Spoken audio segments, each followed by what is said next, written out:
What's the meaning of Albert Chevalier?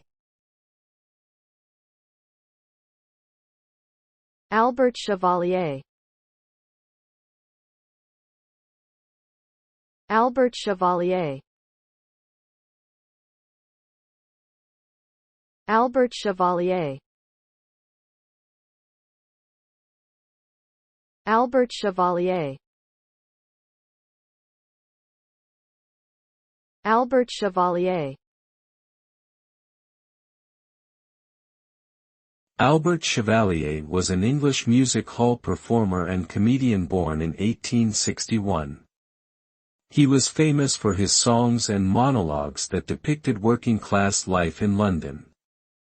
He started performing in the late 1800s and continued into the early 1900s. His most famous song was "My Old Dutch," which he wrote in tribute to his wife. Chevalier's work gave audiences a glimpse into the hardships faced by the urban poor at the time. His legacy lives on as an important figure in the history of British entertainment.